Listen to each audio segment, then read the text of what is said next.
Good morning, one and all. My name is P. Naidu of ECE department studying in NIT Andhra Pradesh. And here comes my minor assignment which I submitted to Dr. Puli Kishore Kumar sir. I'm going to explain briefly about simplex algorithm.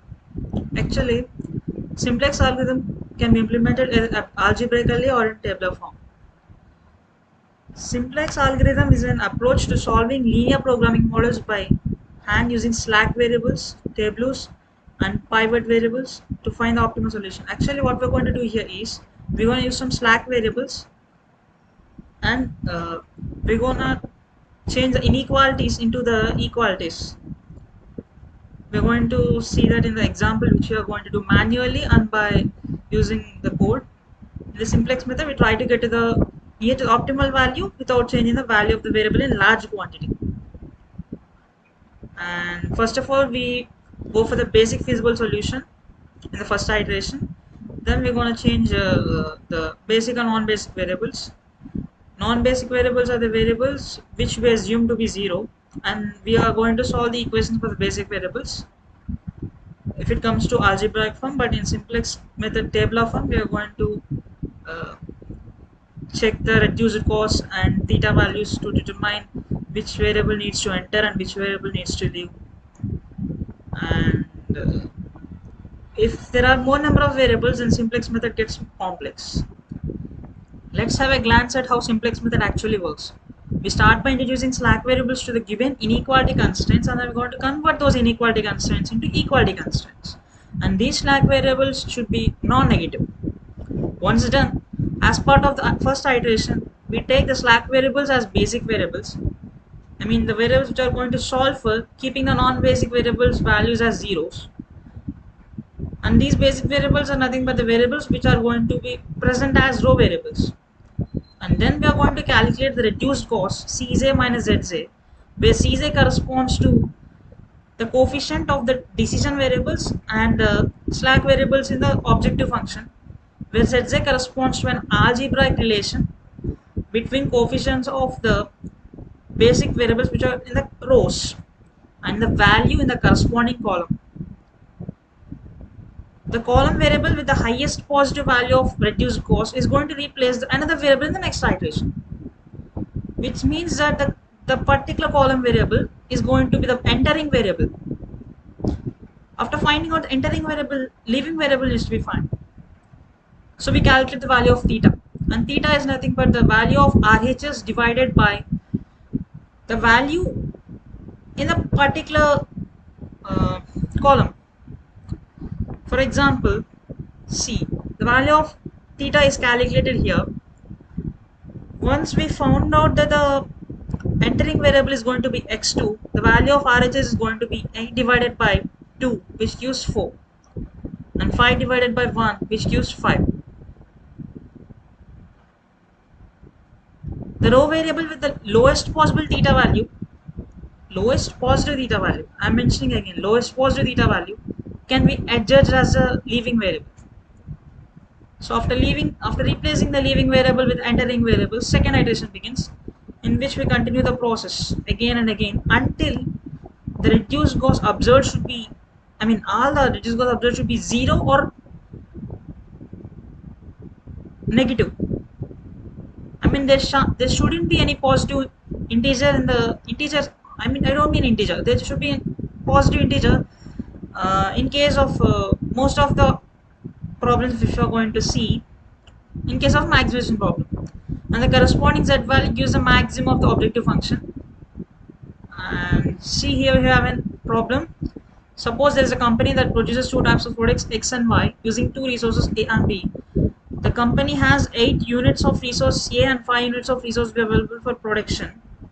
Each unit of product X requires 1 unit of resource A and 2 units of resource B, while each unit of product Y requires 2 units of resource A and 1 unit of resource B. The company earns a profit of $2 each for input unit of X produced and $3 for each unit of Y produced. To maximize the company's profit, we can use linear or simplex optimization to find the optimal production quantities of X and Y. So Based upon the problem, we can just write the objective function and the equations and see. Maximize z is equal to 2x1 plus 3 times x2 with subject to x1 plus 2x2 less than or equals to 8 and 2x1 plus x2 less than or equals to 5, where x1 comma x2 are positive. We start by having a simple table. See, these are going to the constraints of the objective function. I mean x1, x2 and x3, x4 are the slack variables which are going to introduce to convert these inequality constraints into equality constraints. The coefficient of x1 in the objective function is 2, hence we write 2 here, and the coefficient of objective x2 in the objective function is 3, hence we write 3 here. And we're going, as I said before, we're going to have slack variables as the first set of basic variables, hence we wrote the x3 and x4 in the as row variables, and then we're going to write the coefficients of the variables as suggested below, like see, x1 plus 2x2 plus x3 equals to 8. And how can we say whether it is plus x3 or minus x3? Since there is a lesser than or equal to sign, there needs to be something added to the LHS to be able to be equal to RHS. So x1 plus 2x2 plus x3 gives 8. So 1 is a coefficient of x1 and 2 is a coefficient of x2 and 1 is a coefficient of x3 in the first equation, and 2 is a coefficient of x1 and 1 is a coefficient of x2 and 1 is a coefficient of x4 in the second equation.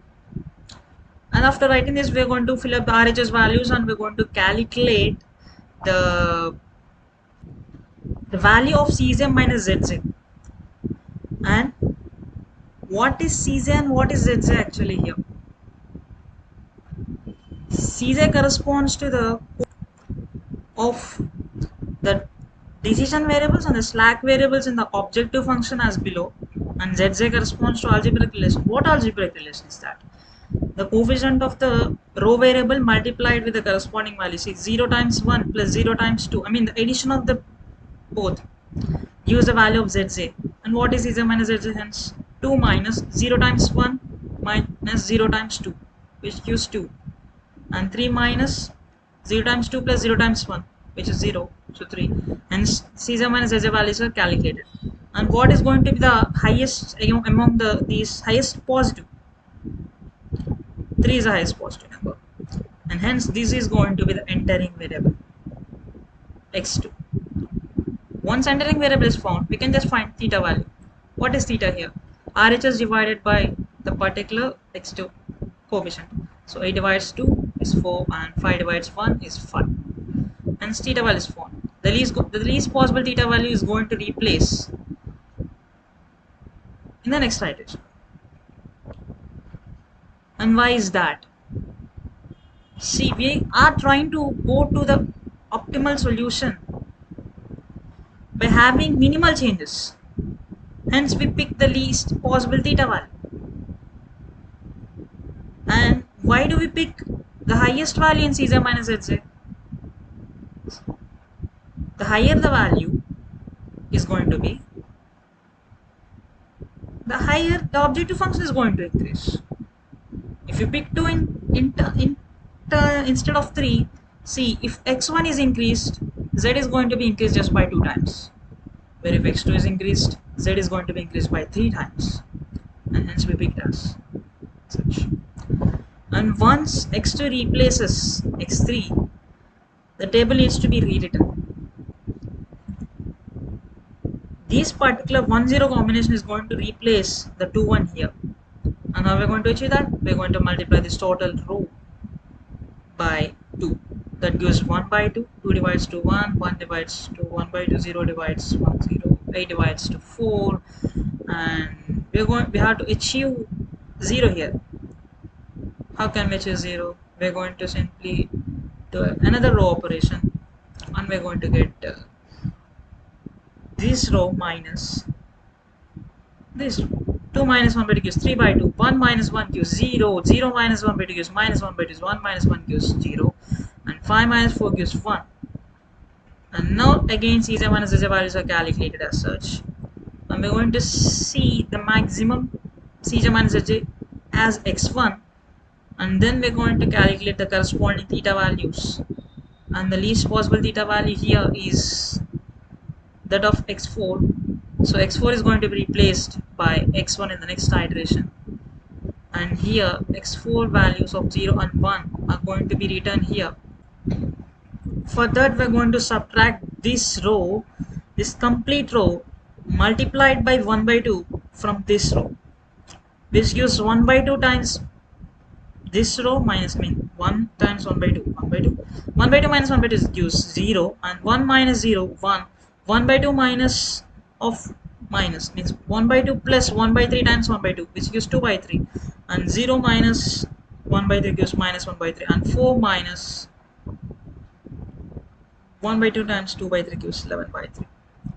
And when we complete Cj minus Hj values, we get these are 0 and 0 minus 1 by 3. Here, if you can observe, there are zeros and negative values, which means we should just stop the procedure here. And the corresponding RHS value is going to be the maximum of this function. See, we get a maximum value of 12.33 when we do manually, and we're going to test this with the code, and we're going to observe that we get the same value. And for the operation of simplex method, first of all we're going to use numpy library, and this function generates a matrix with dimensions constant plus 1 times variable plus constant plus 2. The matrix is initialized with all elements set to 0 using the numpy function zeros. The reason for adding 1 to the number of constraints is to reserve the first row of the matrix for the objective function constraints.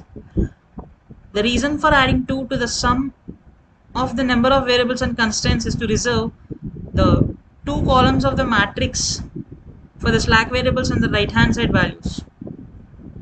This is a Python function which generates a matrix simply. And the second function, I'm not going to explain the second function, as this is nothing but the implementation of this function, but for revised simplex.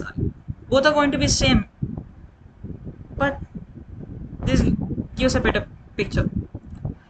And this is the Python function that determines if another iteration is required or not. The function first determines the number of rows in the simplex table by finding the length of table, keeping the column value as 0 and just counting the number of rows. And after finding the number of rows, we're going to find the minimum value m of the coefficients in the last row of the table except for the last element. If the minimum value m is non-negative, it means the current solution is optimal and the function returns false simply. If the minimum value m is not negative, that happens. But if the minimum value m is negative, then that means the current solution is not optimal, and hence another iteration is going to be required. So this acts as stopping criterion. And this function find underscore negative underscore r, this is the Python function that finds index of a negative element in the last row of simplex table, and we are going to give that whole table as input to it. First of all, the function determines the number of rows in the simplex table LR using the LR. It then finds the minimum value m of the coefficients in the last row of the table except for the last element. If the minimum value m is not positive, it means there is at least one negative element in the last row of the table. The function uses the numpy function where to find the index of the first negative element in the last row of the table and returns it. If the minimum value is positive, it means there are no negative elements in the last row of the table. The function returns none to indicate that there is no negative element. And the next function is going to be loc underscore piv. In function it, this function finds the location of the pivot element in the simplex table for the next iteration of the simplex method. The input meter is going to be table as usual, and it is nothing but a matrix that is used to perform the simplex method. The function first checks if another iteration is required or not by using the next underscore round function which we have defined earlier, and if it returns as true, then the function uses the find underscore negative function to find the index n of a negative element in the last row of the table. It then loops over all non-basic variables in the nth column of the table and calculates the ratio of the right hand side value to the corresponding coefficient in each row, which means theta. Then the function appends the ratio to the list total unless the coefficient is 0 or the ratio is negative, in which case large value 10,000 is going to be appended instead. And then basically this function implements a pivot operation in the simplex method, which involves selecting a pivot element and using row operations to transform the table into a new one that corresponds to a better solution. And the row operations involve dividing the entire row by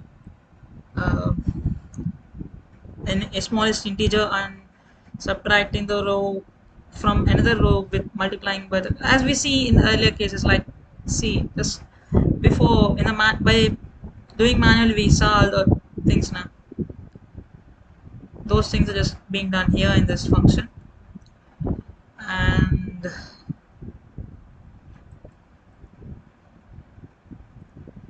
the function convert is a Python function that converts a linear programming constraint in string format into list of coefficients. The input parameter EQ is a string in the format a1, a2, a, and so on, an, c, where a1 to an are the coefficients of the variables and c is a constant term. The function returns a list of coefficients, and the function convert underscore min. Okay. This converts a linear programming problem in standard form from maximization problem to minimization problem. The input parameter table is a two-dimensional numpy representing the simplex table for maximization problem. And then the function gen underscore var.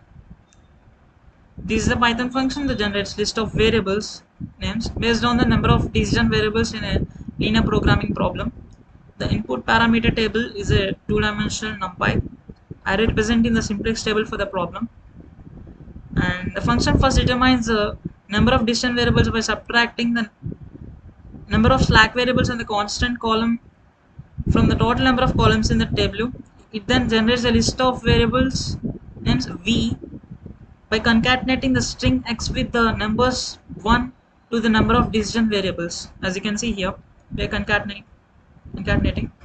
Finally, the function returns a list of variable names v, and the function add underscore constant, short by constant, is a Python function that checks if a simplex table for linear programming problem has any empty rows, which would indicate that the additional constant need to be added to the problem.